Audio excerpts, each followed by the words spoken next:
online, so they can watch it. Even you, even me, we can always go through it through online. That's the only reason we recorded it, and we've got the consent from the presenters to do that to help our community. And once again, I want to say a big thank you to consider our Burundian community to come to present to us.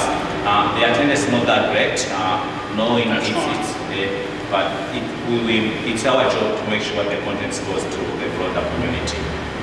Once again, thank you. Thank you very much. So my name is Elijah, and first I would like to acknowledge the traditional owners of the land on which we gathered this evening, and thanks to the Burundian community for inviting us. And with me is my friend John Shanahan. So John is a lawyer with Community Legal Service in Nama. The office is based in Nama. So John and I will be presenting today. So I work for QPAS. So I run a forum called Support for People Who Are Engaged in Criminal Justice System. And John worked with Community Legal Hub as a lawyer there. Just himself, and then we'll kick into our content. Okay, so thank you to the Burundian community of Queensland for welcoming me and having me speak to you tonight. So as a bit of a background, I'm a lawyer. I've done a law degree and admitted as a lawyer, and I go to courts and tribunals on a daily basis. So I'm in there advocating on people's behalf. And one really important thing is always knowledge, and knowing about systems and where to go and who to talk to is really important. So what I see in court often is it's very fast. So when anyone goes to court, it can be over in the blink of an eye. And a lot of times people leave and they're not even sure what has happened. They don't know exactly where they stand or what's happened. So it's very valuable opportunities like this where we've got some time and we can go through the legal system, but more importantly, any questions anyone has about different things they've experienced or different ideas they want to understand about the legal system, which we can slow it down and have a chat about. So that's my role tonight, to do that. So look forward to having that discussion. So Elijah will kick us off. Thank you, John. So for housekeeping, we've got the toilet here. Of course, we know the exit. And of course, social distancing, so we are a little bit far apart. Our time today, we start 4:30 to 7:30, but I know we start late, so we might go over time, but that's not a problem. So this information here is a general legal information and not a legal advice, but of course, John is here and myself will give you some general information, and if you have specific scenarios, John will be answering those questions. So again, you have the advantage of getting the legal advice anyway today, if you want to. We will not do the icebreaker, but today we'll cover Australian law, the court process, and where to get help from. If you're caught by police, for example, or you commit a crime, where do you go? And that's very important, because sometimes people will start Googling on Google when police arrive at home and say, oh, what can I do now? It's good to know where you go so you remain calm, and it's good to know your right as well, especially. And you can jump in at a time, John. Yeah, no, happy to hear you go. So this information is to provide a bit of information about Australian legal system and the overview of civil, family, and criminal law. Because in Australia, the law is divided into three. So, and we'll talk in detail about what is family law, what is criminal, and what is civil. And we will talk about that as we go through. This one is go now, law. I will interrupt just a little bit. You gotta stay here now.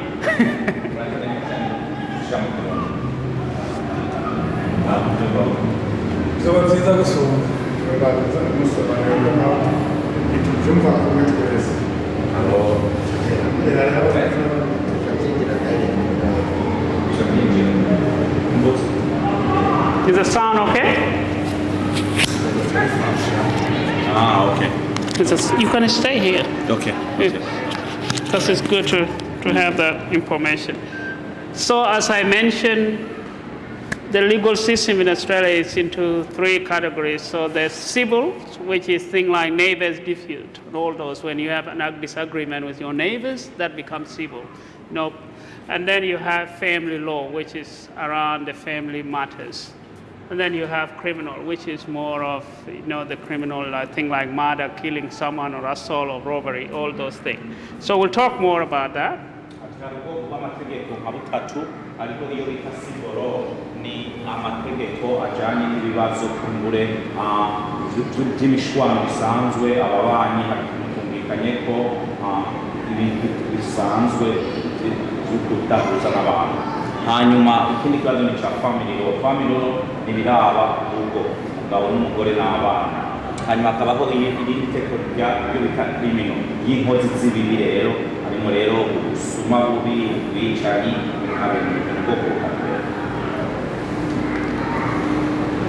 And so the history of our system, Australian legal system, came from former British colony. And John, you can talk to us about that one. How the law came down to where it is in its current state is England, the United Kingdom, set up a penal colony in Australia. And the laws that were in England came across. And those laws have developed over time. And the way that the law operates right now is that there's Parliament, and Parliament is the representatives, so the elected officials of the people that go together and decide on the laws. And those laws come down and carry over into everyday life, into every area we've talked about right now.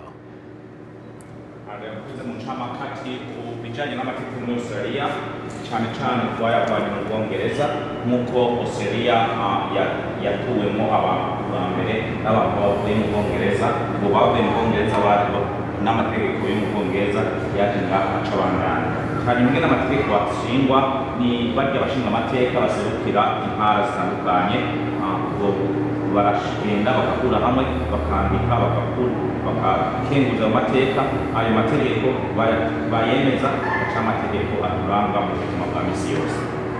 And so then when Parliament creates law or amends law that has been created, it comes down into written word, and anyone can search on the Parliament of Queensland or the Australian Commonwealth Parliament site what legislation's in force right now and how that should apply to you. amategeko yasohotse arandikwa ntabari banga bashobora kugenda kuri website ya Parliament ya Queensland aho abashinga amategeko bo muri Queensland ukasoma ayo mategeko yose nk'uko ushobora kureba amategeko ya Australia yose nayo urayasanga kuri website ya leta ya Australia abari kusibanga. The role of courts and tribunals is if a dispute occurs between either two people, two individuals, or the state and a person, and there needs an independent judge or tribunal member to make a decision on the law. amategeko agenga sentare ni iyo umuntu umwe n'uwundi hari icyo bagagurijeko akavamo umwe arega canke iyo leta n'umuntu hari icyo bapfuye leta nayo irashobora kurega uwo muntu atari n'umuntu witondetse. Their role isn't to make new law or to do whatever they want. Their role is to interpret the law made by Parliament.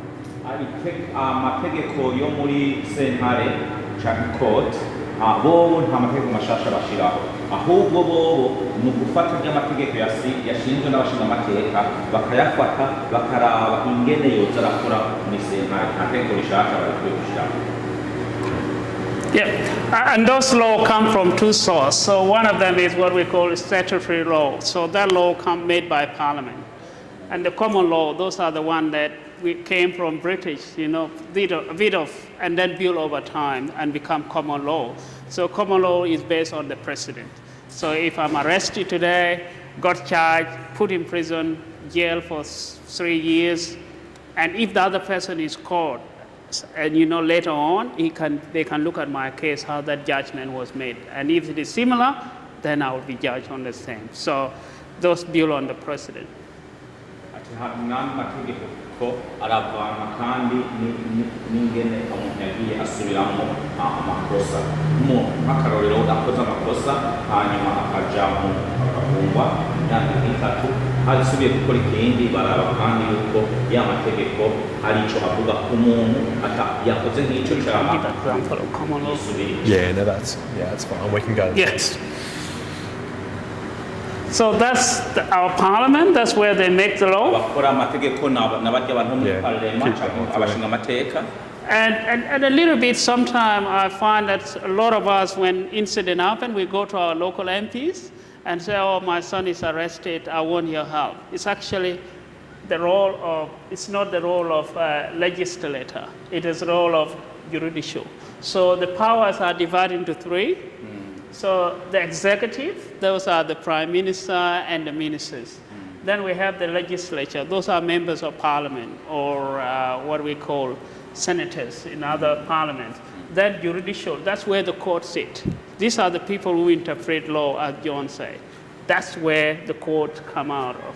Ati nkuko mubiza abantu benshi bakunda guhura n'ibibazo bibatwara muri sentare ugasanga bagiye kumushinga amateka bakibaza ko ari cyo bafasha kumbe biragabuyemo ibice bitandukanye bo ntibaraba bene ayo mategeko nkuko mubibona burya bwoko butatu hari abo bita aba executive abandi abo muri executive ni barya ba prime minister abakuru ba state premier abo kabaho nabo twita aba legislative barya bari mu bubamfu barya n'abaminisitiri batandukanye ariko hariho rero n'ubundi bwoko bw'abantu bitwa bari mu ruhande rwa judicial power barya bo rero nibo harimo sentare amategeko bajeje gufata ariya mategeko bakayahindura amategeko kwa muri sentare.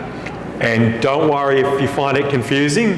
Yeah, because a lot of people do find it confusing. A lot of law students fall asleep in these ones and can't understand what's going on. So don't worry if it's a bit difficult to take on.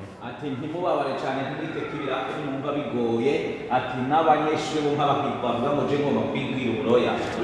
talk about federal law. Yeah, I'll do that. Another difficult part of any legal system is if there's tiers. If there's different levels of government. And that's what we have in Australia. We have the Commonwealth government who looks after certain areas, so they've got their areas of law they manage, such as travelling overseas and back and family law. Then you've got states, which is Queensland, and they cover things like health and education, and then local ones which do local council bylaws about parking and laws about building. So another confusing element is understanding who's going to make the law and where it's going to come from.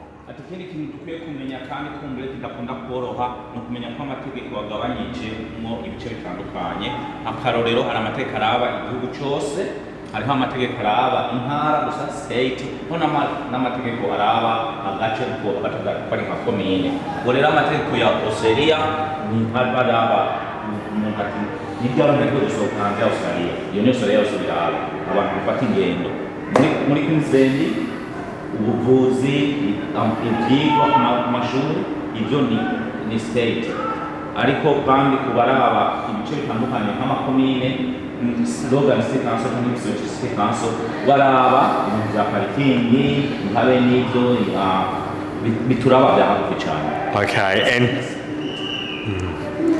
and following from that, so an example of where one level of government regulates one area is family law. So that's regulated by the Commonwealth. So by the Australian Commonwealth in Canberra, they regulate all the family law.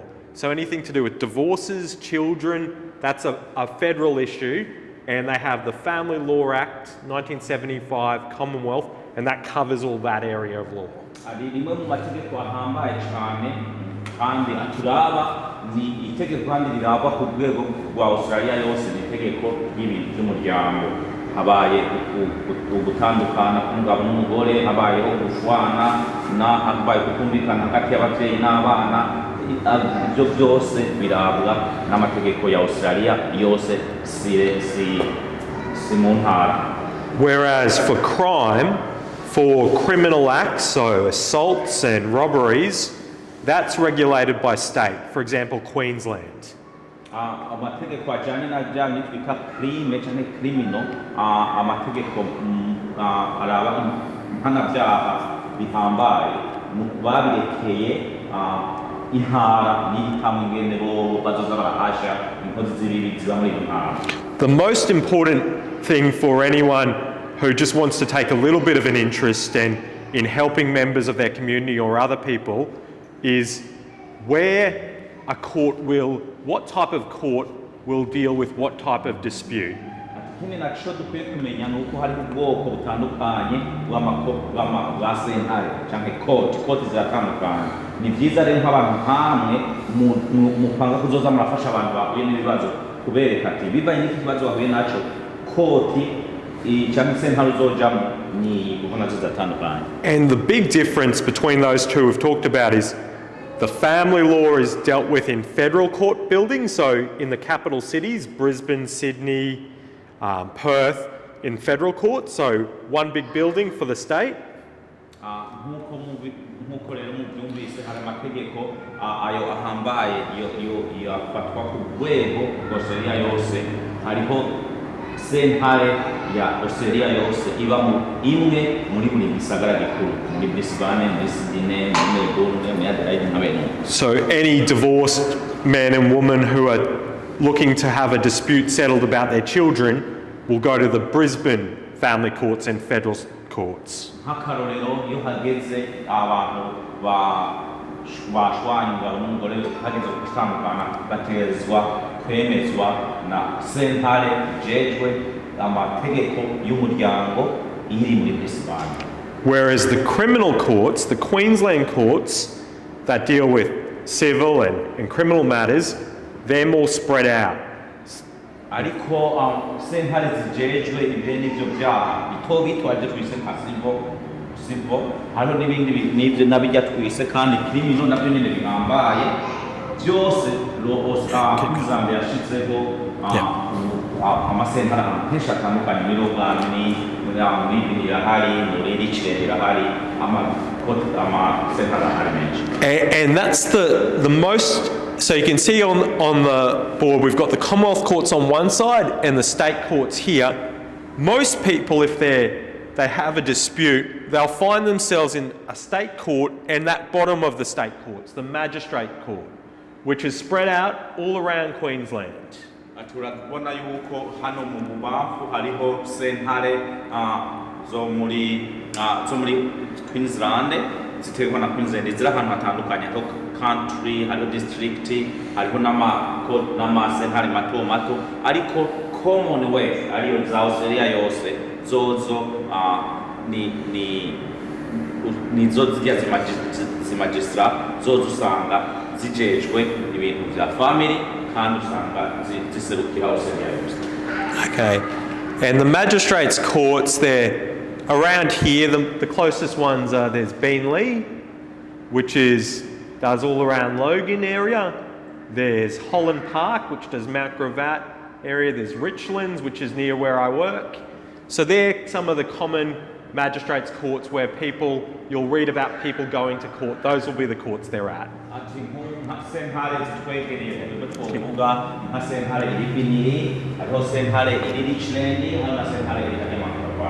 the rule of law.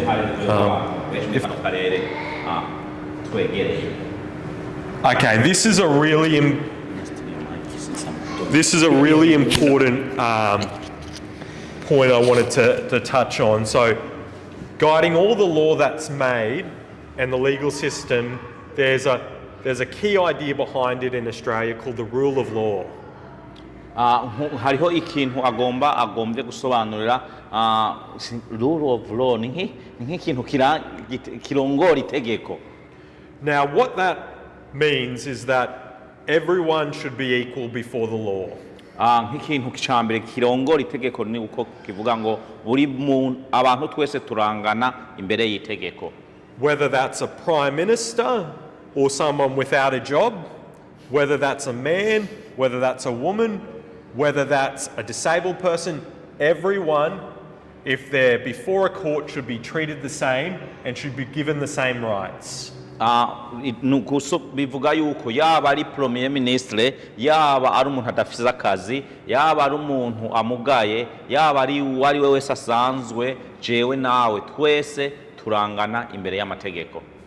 And part of that is that anyone charged with a serious offence should be entitled to a lawyer, or anyone who doesn't understand the law should be helped to understand the law, get a translator, understand what's going on.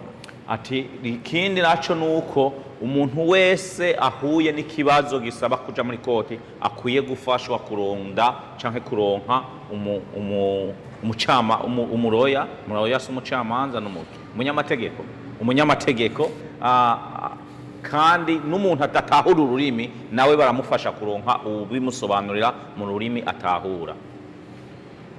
And it's really important to remember that, because sometimes there's a lot of fear attached to the courts and going to court, or if you hear someone's going to court, there can be a lot of fear, and that's about not knowing these things, that you should be treated fairly, you should be treated equally.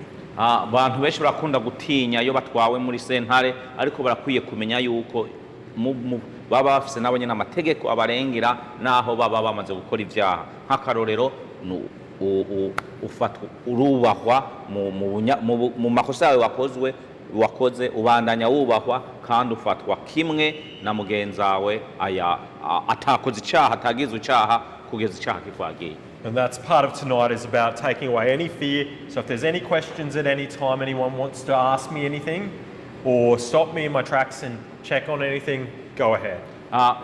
Mwe mu ntumbero ya kino kiganiro tuko turakora izi nyigisho nuko tugabanya ubwoba mu bantu bwo kutinya ngo nshikiwe n'ikibazo na kimwe nzoba mpfuye nzoba ngiye. Ufise aho udatahura mumubaze ari ngaho kugira bisobanura. Okay. Keep going.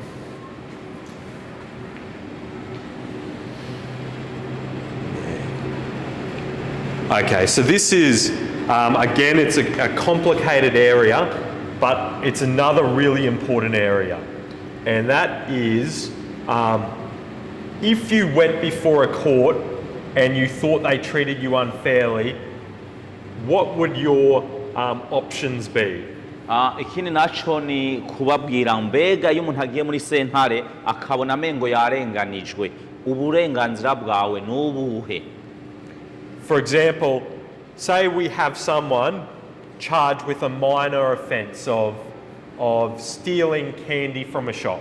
Nk'akarorero nk'umuntu arafashwe yahuye n'ikibazo c'ubusuma, yivye loli amabombo hariya mu ishopu. And then the magistrate said, you're going to jail for 10 years. Hanyuma umucamanza akamuraba ati ndagufunza imyaka 10 wewe. And you didn't understand, did that magistrate not like me? What's happening? Hanyuma ugaca utanga ukibaza n'urya mucamanza yampaye iyo myaka nuko atankunze yanyanse ntitwahuje n'ibiki. That's why all courts have rights to appeal and question what happened. To question, did an error occur? Was it fair? Was I given my fair rights? Nico gituma buri sentare nayo irafise uburenganzira n'inshingano yo kubazwa no kwishura. Mbega bafashe umwanzuro wo bumvirije uwo muntu neza, bamuhaye umwanya wo kumumviriza. Buri sentare ibafata umwanzuro nayo irabazwa ikishura. And an important part of that as well is that, like tonight, we're being recorded. All courts and the majority of tribunals are recorded, and everything that's said and goes on is open and can be accessible to check to see, is it correct? Was it fair? Should that happen? ati nkuko ikindi naco nkuko mubona nuno munsi turiko turafatwa amavideo n'amajwi y'ibiriko biraba no muri sentare zino buri kintu cose kivugiwemo yaba ari icuregwa ico umucamanza avuze ico umuntu ahagarariye amategeko ariko aravuga vyose biba biriko birarikodingwa hageze kumva ko warenganyijwe wobisaba bakabigusubiza ukabiraba. none kuri ibyo mwese sentare ibazwa uko yakurikiranye ibazwa nani?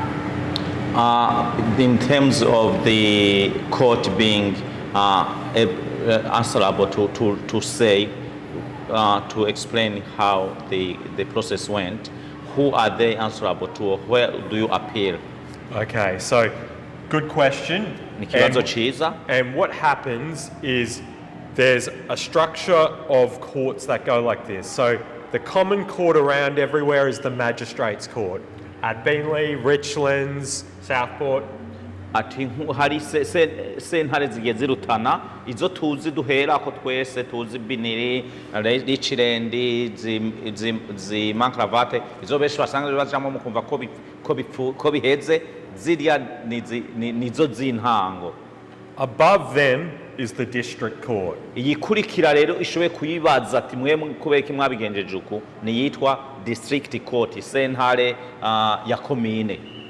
So generally, if something you find there's an error of law or a mistake of fact and you want to appeal it to the higher court, you've got 28 days to do an appeal to a higher court, and then if you don't get an appeal there, there's appeal rights above that as well. Ati ubwo rero umuntu niyo bamaze guca urubanza bavuze ati uyu munsi urakatiwe urubanza ruheze ubaca bakongera iyindi minsi 28 yo kugenda kuvuga ati mwebwe sinshimije ibintu muncira urubanza ndabitwaye mu sentare ibaruta, ukava muri Magistrate Court ukagenda muri District Court ukagenda no muri Supreme Court. Yes, and as you get higher, so you get more experienced lawyers and people that have been in the legal system for 50 years to look at and say, what happened here?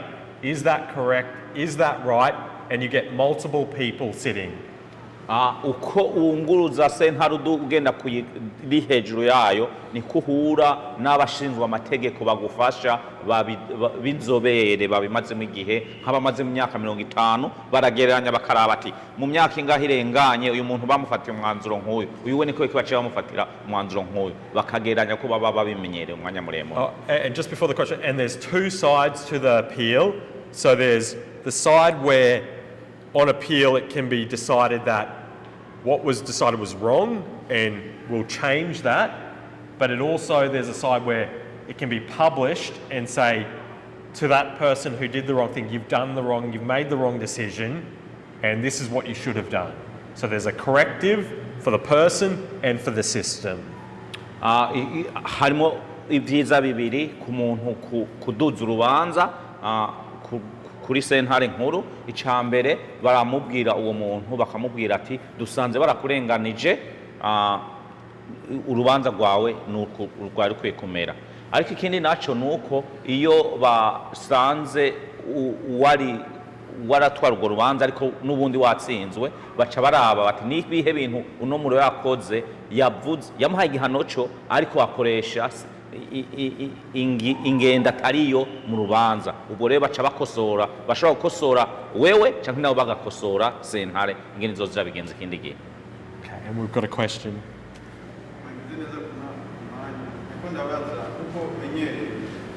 Iyo utwaye urubanza muri sentare ahandi bari mu mafaranga kuronka umucamanza kuburanira sinzi ko biriwa cyangwa iyo utashimye urubanza ugashaka uje muri sentare y'iyungururizo aho uburyo burari amafaranga bugenda gutya umucamanza muriha.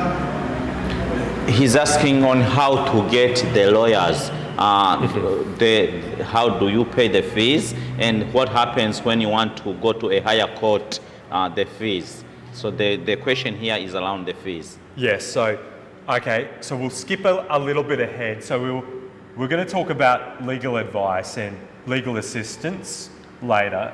ati ivyo bibazo ni vyiza ariko navyo nyene birimwo mu vyo apanga kuza kuvuga kuno munsi ariko kumbure nibaza agifuza ko tumwihanganira akabanza akakora n'ibindi. However, to touch on it at the moment, kugira bikore ko gatoyi ubunyene ubu. So generally there's two ways to be represented.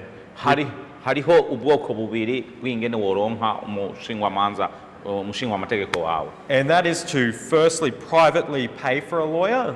Ubwa mbere ni gufata amahera yawe mu mufuko ukahiga umunyamategeko wawe agufasha. So to, for example, walk into a place down the road that has lawyers on the top and say, for this amount of money, will you represent me in court? Ati ukagenda kw'ishop nka kujya hariho amafarumasi hariho n'ahandi hana amazu yanditse kati nabaroya ubu ukagenda ukababaza ati kugira mumfashe muri ibi nibi muzoca ngahe bakaguca amahera ukariha ubu n'uburyo bumwe.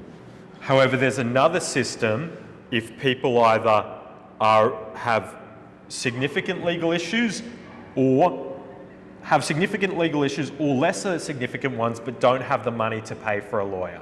Ariko hariho n'uyindi fashanyo iboneka ku bantu ubwoko bubiri. Abambere n'abantu bafise urubanza ruhambaye cyane batoshobora kwirihira ubwabo. Cha ubwa kabiri n'abantu bafise urubanza yego rusanzwe ariko ataburyo bafise atamahera atabutse. And for things like an appeal, like we're talking about where someone makes a wrong decision, if it's a serious wrong decision, such as getting sent to jail when you shouldn't, then you automatically get lawyers, you get appointed lawyers. Ariko nk'igihe urenganijwe bakakurungika mu gufungwa kandi bitariko byari bikwiye kugenda aho leta iraguha umunyamategeko birikora ucumuronka bagusa. Other examples where you automatically get paid for and get a lawyer are if you've got a family law issue and you're being denied seeing your child, then you'll get legal funding for going to court. Nk'iyo ugize ikibazo mu muryango umuntu akankirwa kubona abana biwe mu ico gihe leta iciguha umuroya wagusa agufasha kugeza uronse uburenganzira. Or if you're charged with a criminal offence where you're facing more than 6 months in jail, then you'll automatically get a lawyer. Canke ukagwa nko mu cyaha babona ati wotsindwa uhavuru ufungwa ikiringo kirenze amezi 6 aho leta iciguha umunyamategeko agufashana n'ingoga. So there's that system of the private lawyer, and then where the state government and the federal government pay for lawyers to represent someone, called legal aid. Ubwo hariho ubwoko bubiri, hariho umuntu ubwiwe kwirihira kunyarutsa akavuga ati ndeka nirihire ibi nibisanzwe ndabikurikirane ndonke umunyamategeko nkurikirana. Hariho n'igihe leta irihira umuntu akaronka umunyamategeko n'ubwo buryo bubiri. And that's where, when we touched on the rule of law earlier, saying everyone should be equal and everyone should have the same right to have a lawyer, it means that people who don't have the money, who are new to Australia, who find themselves in difficult situations, should be given the exact same rights. Ni naco gituma twavuze ati kujanye n'amategeko buri bantu bose barangana, no kuvuga waba uri mushasha muri Australia, waba ururimi rukugora, waba utazi ingene naho bo baroya aho bavana, ni inshingano yabo kukuronkera uwo munyamategeko akamu. And then there's one final point about what if there's matters where you're not eligible for legal aid. So matters beneath that, where it's you arguing with your friend over $1,000 debt or something like that, where there's money, where you're in a dispute and you're like, well, I want to go to court to get this settled, but I'm not facing prison, it's not a family law matter, where do I get legal help? Ariko hariho nk'ikindi kintu kuvuga ati nk'unabura umuntu umugenzi wanje yahora n'umugenzi wanje none yanzurumye amadolari 1000 none sindi bugende gusaba kuvuga ngo bahava bamfunga uko niba gufunga wewe nturi buvuge ngo ni bijanye n'ibibazo by'umuryango sibibazo by'umuryango none woronka umunyamategeko gute muri ico gihe. And that's where there's places called community legal centres. For example, where I work at one, which is set up around the place to allow anyone to come in with a legal issue and to get advice and get help with that matter, whether it's a debt, whether it's looking at your rights, whether it's contesting a speeding fine, any issue at all. There's places around, and we'll talk about where they are, where you can go, free appointment, see someone and get the advice you need. Ati rero nico gituma hariho abaloya ba kominote batandukanye bari ahantu hatandukanye baraguhanura bakaguha inzira bakanagufasha kugeza uronse ikintu ciza nk'akarorero guharira bati bakuboneye kuri speeding ibire ya speeding ibintu nka bene ibyo. Okay, we'll keep rolling along. Thank you. Talk about that? Yeah.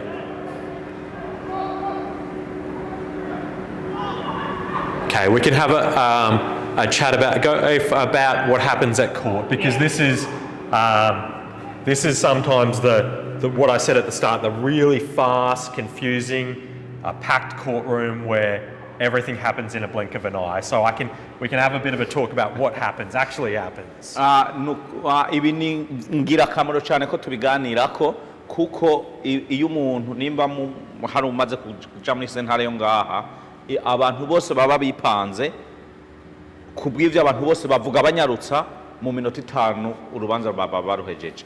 Ubwo agomba basobanurire ni guko bigenda kurya havugwa ibiki bari abantu bavuga ni bande bipanze gute. Okay, and so we'll take for an example Beenleigh Magistrates Court tomorrow. What's going on there? And I'll give you a few examples of the types of matters that are going on and what's occurring in different people's roles. Nk'akarorero kadufate akarorero ka sentare y'Ibiniri ejo izoba yuguruye hazobiki hazovugwamwo ibiki. Okay, number one is a young person. We'll say they're 18 and they've been charged by police for having a small amount of drugs, illicit drugs on them, and they've got to go to court and they're worried about it, so they've turned up at court 9 o'clock at Beenleigh and they don't know what's going to happen. So we're going to say what happens. Nk'akarorero umusore umwe bamufatanye amadrage mu mufuko polisi amufashe bashamubwira ati ejo saa 3 ino buri munsi baguhaye ni saa 2 za gatondo urubanza rwaba ari diari ugenda yo kare mu gatondo kirigwayo uwo muntu akabatinye ati ejo bizogenda gute mbega yomuhanura gute yomuremesha gute ati bizoba nibiki kugira bizoba bizi. Okay, so when they walk into court, there's called the public gallery, which is a lot like this, where people are waiting either for court or they're free to come in and watch court and see what's going on. Ati chambere bazosanga hari ahantu hameze neza ata kibazo nakimwe kihari hambere himereye nkuko nyene biyicarira bakarindira kugira ngo baherekeje bagenzi babo hari nkuko ariko hatarahashika umenye gutegeza kuvya ID kugira winjire. At the head of the court, at the top of the court is the magistrate, who's sitting there with an assistant, a clerk, and they've got a pile of matters to go through. And that young person's file, that person's charge, is one of those files to go through. Ati ubandanyije ugenda imbere yaho hariho umuntu ari kumwe n'umusekreteri wiwe afite ibipapuro bingana uku buri ko bakurumse muri koti rero ibipapuro byawe biba byamaze kugerayo kera by'ibirego byawe aho muri ivyo bintu niho harimo ibirego byawe. There's a police prosecutor, so a representative of the police, and their job is to say to the court every file what facts occurred. So this young person was found with drugs at this time, at this location, and I think this penalty is appropriate. Uzosanga umupolisi aserukira abakurega si wa mupolisi yagufata yakurungitse oya n'umupolisi umwe yabaserukira abakurega niwe abajeje gusoma ayo ivyo birego vyose abwira umucamanza amubwira ati uyu muntu yakoze ibi nibi je ndavyemeza ko ariko yabikoze twebwe nk'abapolisi kandi twibaza ko igihano kimukuye ari iki atanga nk'icifuzo ku mucamanza. Then there's the defendant, so the person themselves, and they can either have a lawyer or have no lawyer. Hanyuma uba muhagaze hafi yiwe nawe ni wewe ni nyamuntu aba yagirizwa ico caha niwe ahagararayo canke akaba afise umuserukira umuloya umunyamategeko amufashe. Normally they're very much in panic and they don't know what's going on. Kenshi na kenshi baba bafise ubwoba bwinshi batinye batazi biriko birabandanya. I will give you an example. So last Monday I was taking a young person, it's not young, it's 30 years old. I pick him up somewhere here, took him to be court, and on the way he said, I want to buy something. And I'm like, what do you want to buy? Oh, coffee. But he jumped out of the car and sneaked into the bottle shop at 8:30 in the morning, and he bought that, and I have to get out and talk to him and say, we are going to court. You cannot fear in front of a judge grounds. That's going to make matters worse. But what was in his mind? He told me he's panicking. So he wanted to drink something so that, and I said, no, you be fine. We're going together. So those things like that, sometimes it make it worse because he was panicking and he decided to think, if I drink, I'll be okay. I will not think of anything. So things like that will make us sometimes panic and then we'll make a mistake. Atanze akarorero keza ati nkariho nk'umuntu aheruka kuherekeza muri sentare ya harya Biniri, uwo muntu mu gatondo ka kare bagiye bari mu nzira acatanga amusaba ati banza uhagarike ngaha ngende kugura kofi harya hirya. Ahagaritse aca yirukanga kugura inzoga mu ishopu ho baguze inzoga. Aca amubonyera amubwira ati ugiye kugura inzoga kandi wagirizwe ivyaha uboregwe bintu bica biba bikurusha. Aca amubwira ati gituma ngiye kugura inzoga nuko numva ubwoba natinye kubera ubwoba inzoga zimara ubwoba ngomba nirukana ubwoba. Aramubwira ati oya uhavugenda imbere y'umucamanza waborewe usange ubisutsemo mabisi bice biba bikurusha. Niyo mpano yotanga yuko nta gutinya nta kunywa inzoga ngo kubera ugiye kubonana n'umuroya. And always at that court, there's something called a duty lawyer. A duty lawyer can see anyone appearing in that court and give them some advice about how serious the charge is, what you should expect as a penalty, and give a bit of advice before they... Ati buri munsi harya muri sentare haba hariho umuroya wa gusa ajejwe korohereza uregwa amubwira ati wewe ivyo uregwa nibi, akabimusobanura mu mvugo yoroshe. Abari mu ruhande rw'uregwa akamusobanura ati ivyo uregwa nibi kandi nibaza ko hapa baguca igihano kimeze ukunuku, akabimusobanura kugira ngo aze kwinjira mu kubonana n'abacamanza yamaze kuvyumva. Okay, and so when it is that young person's time, the magistrate will say, what is our next matter? Hanyuma umucamanza haragerikira akavuga ati abakurikira ni bande. And the police prosecutor might say, take the matter of, and give that person's surname. Aca yishura ati fata ikibazo ca runaka. Uko nyene niko babazi. Umucamanza abaza ikibazo gikurikira, umupolisi agaca yishura ni ca runaka. And then the magistrate will, okay, that person come to the bench now, how do you want to plead? Guilty or not guilty? Umucamanza agaca avuga ati uwo muntu niba haranyumviriza tamuguhagare ngaho imbere y'intebe ucumbwira uremera ivyo uregwa canke uravyanse. Ibishura amajambo abiri, guilty canke no guilty. Uvuze guilty uba uvuze ati ndemera ivyo ndegwa. Uvuze no guilty uba uvuze ati sindavyemera vyose. And this is the hard part. Aho niho bigoreye rero. Because they don't know about penalties and what's a serious offence and what's not a serious offence and what's going to happen to them.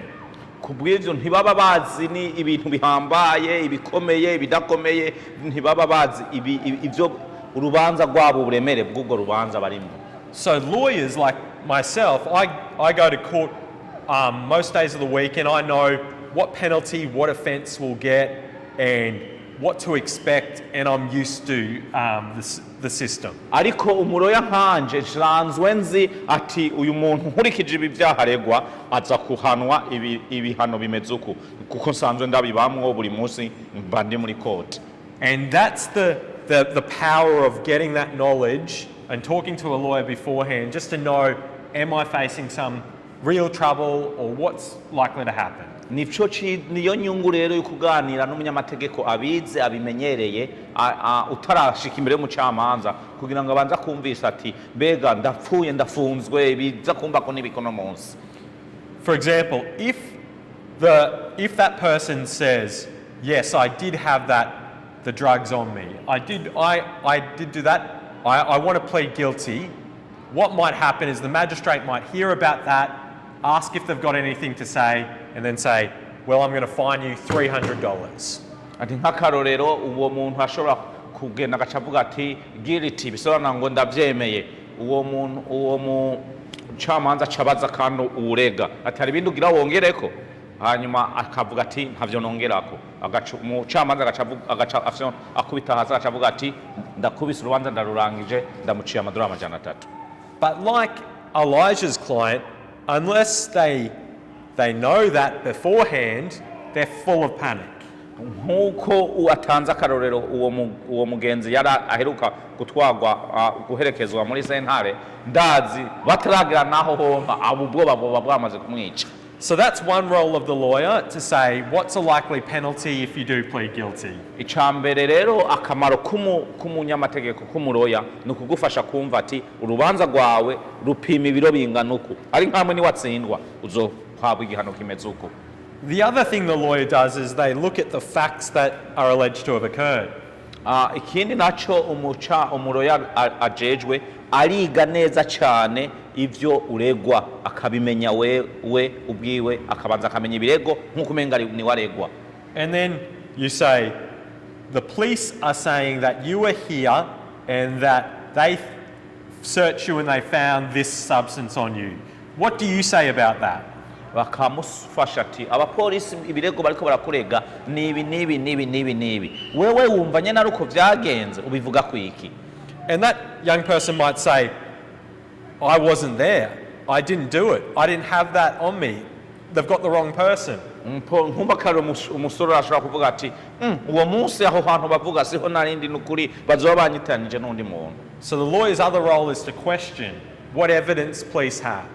What evidence does the other side have? Kubw'ivyo umuroya w'uwo muntu afise uburenganzira bwo gucabaza umupolisi ati nyereka ibiranga yuko uwo muntu wafashe ari uyu duhagararanye.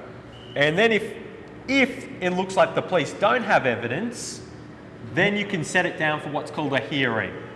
Iyo bibonetse nkaho umengo umupolisi ntafise ivyemeza vyose yuko uyu muntu ari vyo yamufatanye muca muco bita hearing no kuvuga urubanza reko rusasa no kurusesangura, where they have to prove everything that they allege. Aho basabwa polisi kwerekana ivyemeza vya buri jambo bavuze. And to add on what Jonas said, if you accuse someone that someone has committed something against you, you are liable to prove that. So if you accuse me of stealing your pen, you have to prove into the court that I have actually taken your pen. And there's another part that sometimes gets confused too as well. So in, for example, USA, in the United States, it's more police will bring an action on behalf of a person, and that person then has the option to go ahead with charges or to drop charges, or so that's one big thing about their system, where it's the person against the person. Muri Amerika hari ikindi kintu gitandukanye cyane. Uyu mwene dataheje gutanga akarorero ati ino ni inshingano y'urega guhiga ivyemeza bihagije bitsindisha uwo muntu. Aravuga uyu nawe aciye yongera hati muri Amerika nk'akarorero iyo umupolisi agufashe ni nkuko ari we muburana uwo nyene yagufashe aba ari umuntu muburanira imbere y'umucamanza umuntu ko wundi. Whereas here it's more the police bring the action against you. So it's not the other person, it's the police against the defendant. Ikindi naco ino itandukaniro avuze muri Amerika umuntu agenda kurana na mugenzi we. Ino umuntu aratwara ibirego muri polisi umupolisi agacahagararira uwo muntu. Ubwo rero buri mwanya uzokwisanga uri kuburana n'umupolisi. And for example, where it causes confusion is if there's a boyfriend and a girlfriend. Ati ibintu bikunda kuzana ikibazo kugira dufashe urugwaruka rukiri ruto ni nk'ikibazo cabaye hagati y'aba boyfriend n'aba girlfriend. And the girlfriend says, my boyfriend pushed me or hit me. Nk'umuntu akavuga ati umu boyfriend wanje uwo dukundanye yaransunitse ndagwa hasi. And so the boyfriend says, well, she can decide not to go against me at any time. akavuga ati arashoboye kumburanya umwanya wose. But it's out of her hands. It's with the police. Ubu biba byavuye mu maboko y'umukunzi wiwe, ntibikiri mu bo bakundanye. Ubu byagiye mu maboko ya polisi, asigaye aburanywa na polisi. Okay. And to add on what John said, I always have cases where people will come to me, "Hey, Elijah, the court is refusing to accept my application when it is domestic violence." So you file your wife, police came, give you a charge or order, DBO order, then the wife decide or you decide to withdraw that against your wife. The police already taken that. At some cases, they refuse to withdraw the charges because it's out of your hand or your wife's hand. That's why most of the cases the court will refuse, because the police will argue is the police against you. Ni ryo tandukaniro rinini riri mu mategeko hano muri Australia, nko mu mategeko ajyanywe n'umuryango, ukirega ni hagati y'umugabo n'umugore, ariko iyo bimaze gushika amaboko yabo urega aca ahagararirwa n'abapolisi. Iyo rero urya arega agize agatima k'ikigonge mu kumvikana kuruvana y'urubanza, ntimuba mukibifite uburenganzira guko muburegwa na polisi yo ntirahitamo kuruvanayo, yo irarubandanya, yo iba yarose ikibaruwa irabandanya.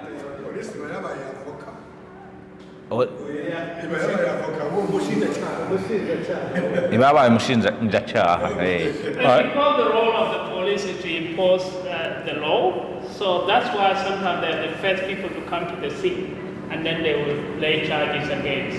So because that's their job, then they will take it to court. Okay, so we've got that young person in that first court in front of that magistrate. So that's the adult criminal court at Beenleigh tomorrow.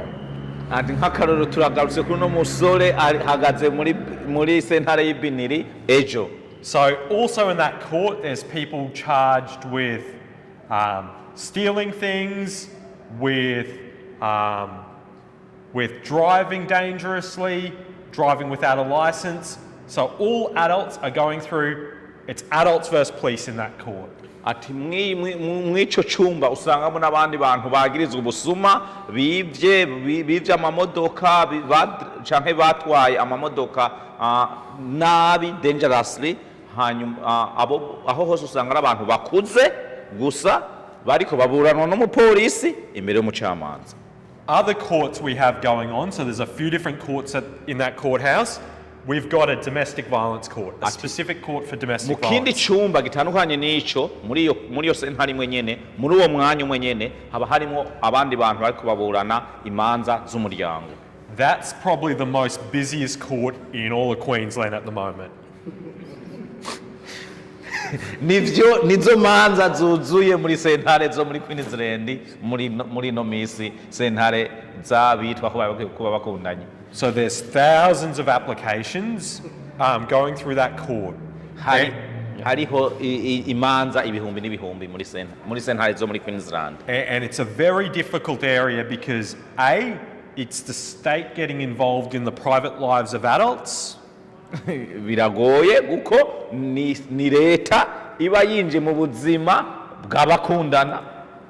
Number two, there's big media attention on it. Cha kabiri hariho abanyamakuru barabikunda rwose, nivyo baba bajejwe. It's very political. Birimo politike cyane, inyungu z'ababirimo. And it runs a whole spectrum of seriousness. Kandi harimo ubuserious buhambaye cyane. So you have down one end where someone speaks badly to the other person. Nk'akarorero haba hariho umuntu umwe ariko avuga amajambo mabi ku muntu. And then down the other extreme you've got where someone has murdered their partner.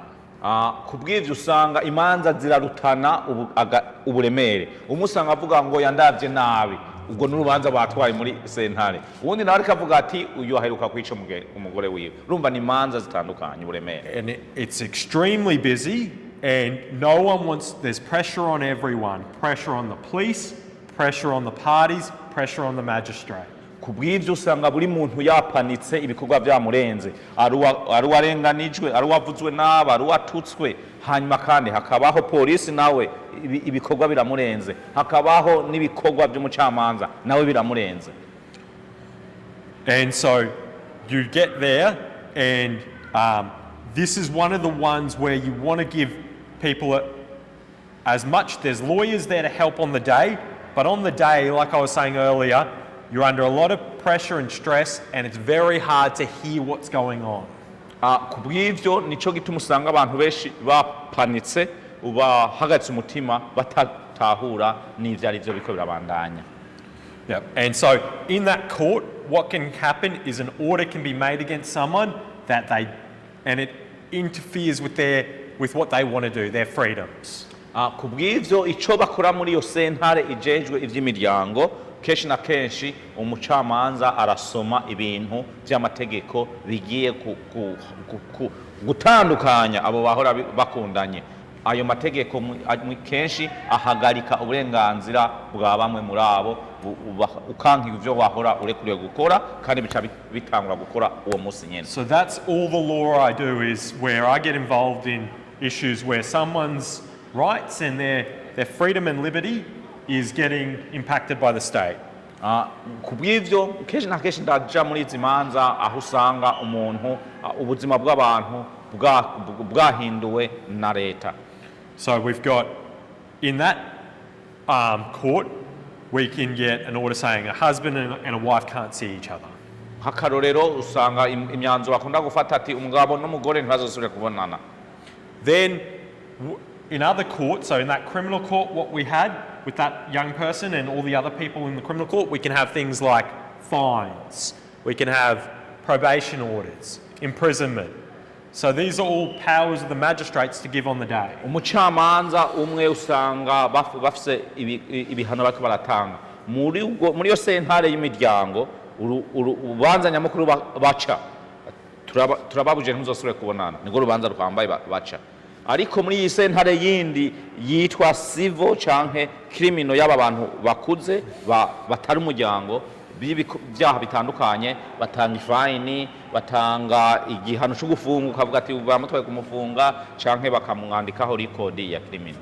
Another court working on Monday at Beenleigh will be the Child Protection Court. Ati ibindi byaha navyo biba biko biravugwako muri iyo sentare ni ibyaha bijanye ni imanza zijanye no kurinda uburenganzira bw'abana. And a special criminal court for people under the age of 18. N'urubanza ruraba abantu bari munsi y'imyaka 18. Whereas the focus in the adult court is to punish and deter, for the young people it's trying to give another chance and rehabilitate before it's too late. Aho mu bakuze umucamanza agerageza gutanga ibihano no gukomesha uwakoze icyaha, ariko mu manza z'abakiri bato hoho bagerageza kurera no kumwereka yuko bamuhaye iyindi chance. Kubw'ivyo buri munsi bazoguma imyanzo batanze ari kuvuga ati ubu rero turakuyanije ubu bwa nyuma, niko kenshi na kenshi bazoba bariko baravuga. And as we mentioned earlier, what do we do if a decision in any of those courts we're not happy with? Nkuko twabivuganye umwanya warenganye, bigenda gute yutanezerewe n'umwe muri iyo myanzuro? So the young person gets a fine they think's too high. Umuntu akaronka nka fine ari nini cyane. A husband gets told he's not allowed to go near his house or his wife. Umugabo akabwirwa ati ntuzokwegera inzu yawe, ntuzokwegera umufasoni wawe. Parents have their children and they're said, sorry, you can't look after your children anymore, they're in the government's care. Abavyeyi bakabwirwa ati turakwatsa abana, turabatwaye tubatwariye muri leta. That's where it's important to know that in Beenleigh there's also the district court. So that next level up is always sitting there ready to get there any appeals from any of those courts we just talked about to that court. Iciza nuko mwomenya yuko harya muri Beenleigh nyene mu nyubakwa imwe harimwo iyo bita Magistrate Court, ariko hejuru yaho nyene kuri level 2 hariho iyo bita District Court ushobora guca wimuriramwo urubanza. And so the steps there are, first, you have to be in court in the first place to know something's gone against you. Icambere ni vyiza yuko witaba umunsi watumiweko urubanza kugira ngo umenye imyanzuro yafashwe ku bwawe. Some people are like, I couldn't be bothered, stuff it, I won't go to court. Abandi benshi bakunda kuvuga ngo ndi bize nafatiriwe sinitaba muri sentare. And just leave it, they can decide whatever they want. Ngo kenda biretse bazohitamo ivyo bagomba bazomenyesha. But then you don't know what happened, why it happened, should I appeal? Rero ugaca usanga ntuwamenye habaye iki kubera iki vyavuze uko mbega no kwitura ubutungane buri hejuru yabo. So it's about going to court, getting a translator if necessary. Every court now has the ability to get translators, Burundian, different translators on the line and have them in the court matters. Buri sentare ubu yararose ubushobozi urira kwinjirayo buri rurimi uvuga ikirundi ushika hariya ukavuga ururimi bagaca bamuhamagara ku telefone. So if a court went ahead, for example, in the young person or the domestic violence, and they didn't give you a translator. Nk'ubu iyo ugiye muri sentare hanyuma ugasanga ntibaguhaye ugusobanurira mu rurimi rwawe. And you weren't able to say what you thought. Kubw'ibyo ntiwarose ubushobozi bwo kuvuga uko wewe uvyumva uko ubizi.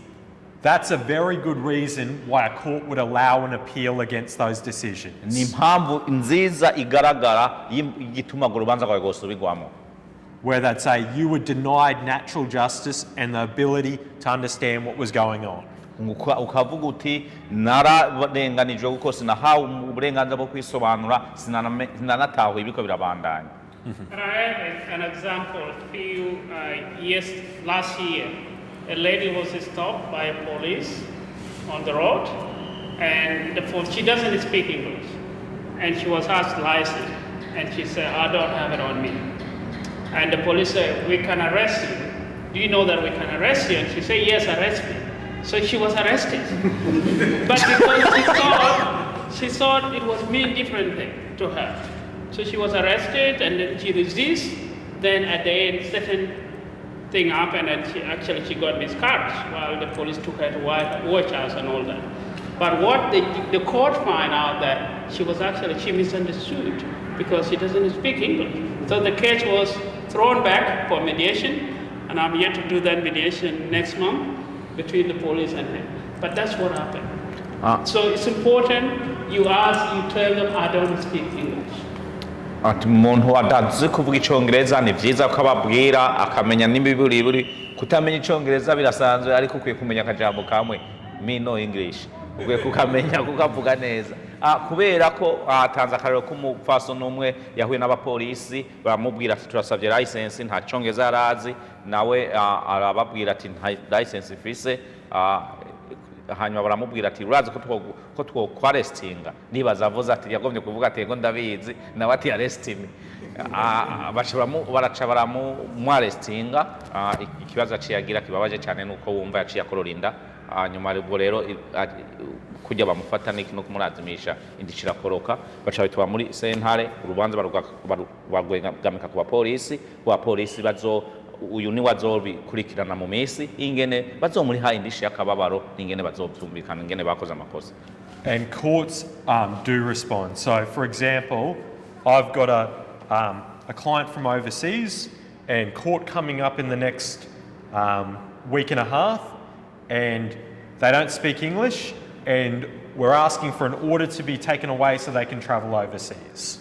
Nk'akarorero hariho ahantu bariko baragerageza umuntu bariko baramufasha afise amategeko amusaba kutagenda hanze ya Australia ntaze nta cyongereza azi ariko bariko baramufasha ingene bokuraho ayo mategeko kugira arekurigwe kugenda hanze ya Australia. So on Friday I sent an email to the court saying my client doesn't speak English, can we get an interpreter in this language for the court event?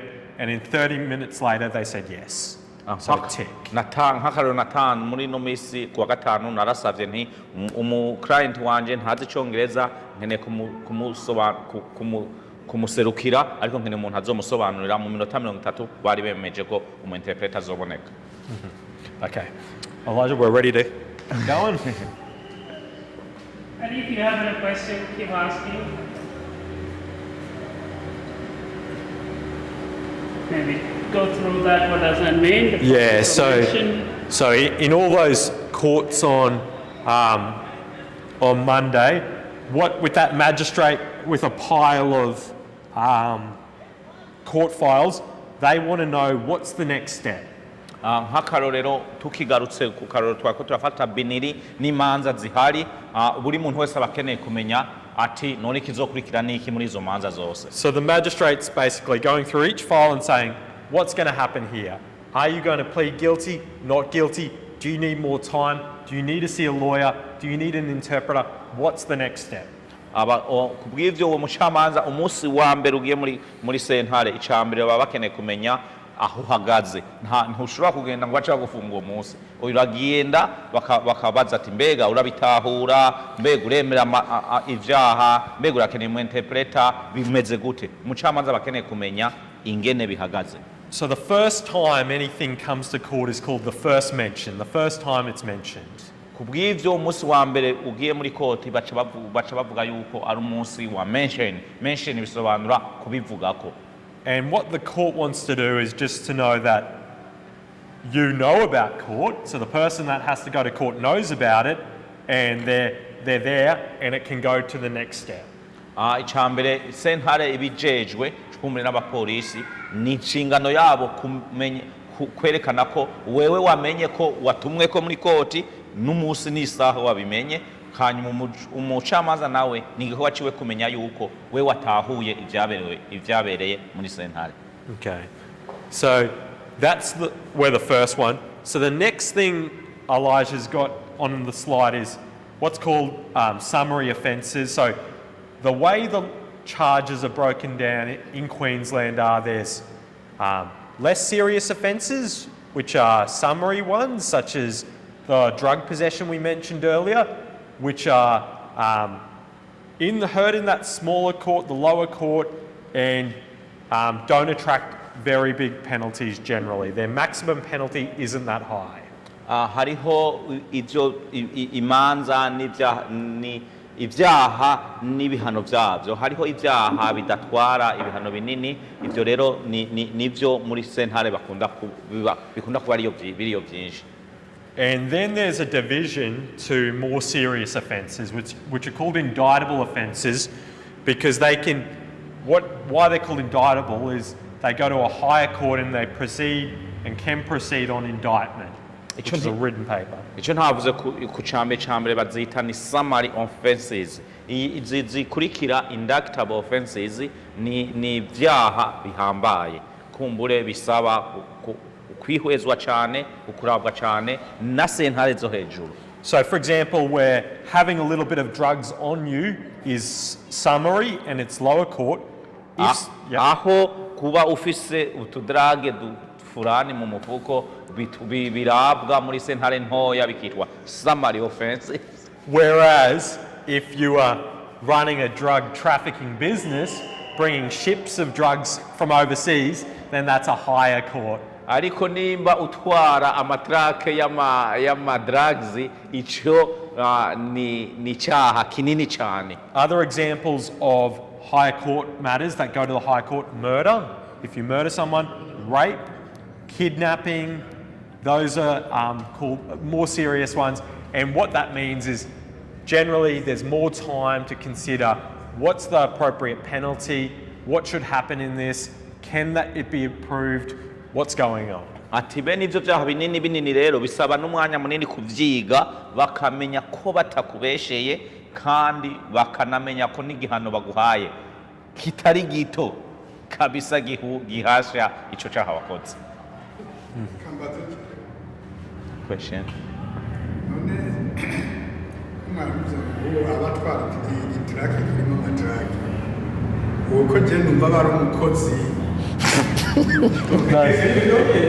Sorry. Sorry.